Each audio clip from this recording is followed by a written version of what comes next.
I never thought I'd end up at the infamous Conjuring House. It was a dare from some friends who were obsessed with haunted locations. They'd managed to secure an overnight stay at the house, notorious for its terrifying history. I was the skeptic of the group, always brushing off paranormal claims, so naturally, I took the dare with a smirk. We arrived around sunset, the house looming in front of us like a relic of fear and misery. As we unpacked, I couldn't shake the feeling that something was off. The air felt heavy, suffocating almost. The others were excited, but I just wanted to get through the night without anything too dramatic. The house was old, with creaking floors and peeling wallpaper. But the centerpiece, the thing that grabbed my attention from the moment I walked in, was the staircase. It spiraled upward into darkness, disappearing into the shadows of the second floor. Something about those stairs didn't sit right with me.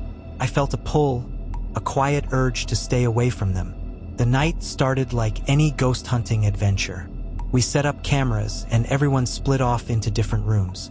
I decided to stay in the living room, close to the stairs but far enough not to feel too unnerved. Hours passed and nothing happened. The others were laughing about how quiet the house seemed, but I couldn't shake the anxiety gnawing at my gut. It was around 1 a.m. when I heard it, the soft creak of footsteps on the stairs. I whipped my head toward them, but no one was there. I brushed it off, thinking it was the house settling. A minute later, the sound returned, this time louder, like someone was ascending slowly, deliberately. "Guys," I called out. No response. My friends were scattered throughout the house, but none of them were near the staircase.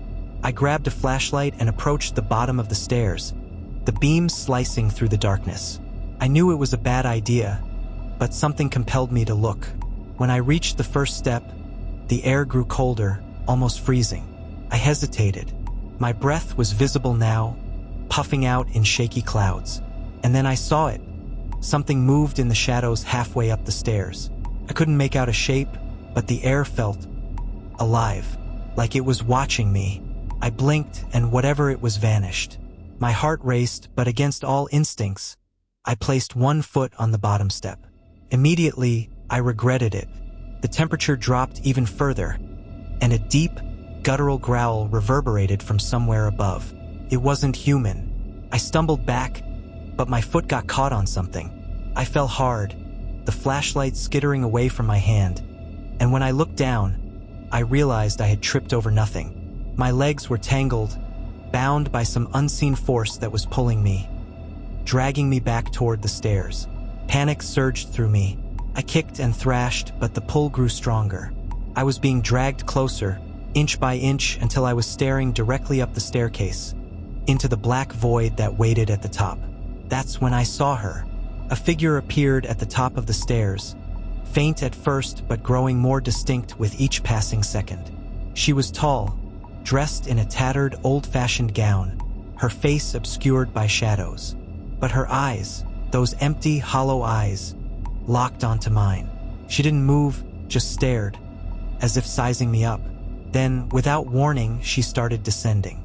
I screamed for my friends, but my voice was swallowed by the oppressive silence of the house. The woman moved closer, her figure flickering like a bad signal on an old TV. I couldn't move, couldn't breathe. I was frozen, paralyzed by the fear that flooded my veins. Suddenly, she was on the step right above me, towering over my body. She bent down, her face finally coming into view. It was a decayed mask of horror, skin stretched tight over bone, lips peeled back in a permanent, grotesque grin. She leaned closer, her breath ice-cold on my face, and whispered something I'll never forget. "Go no further." At that moment, the force holding me let go, and I scrambled backward, crawling away from the stairs as fast as I could. My friends came running when they heard me scream, but I couldn't explain what had happened. They thought I just scared myself. But I know what I saw, and when I left that house the next morning, I made a vow never to return. Because those stairs, they don't lead to the second floor. They lead to something far worse, something waiting,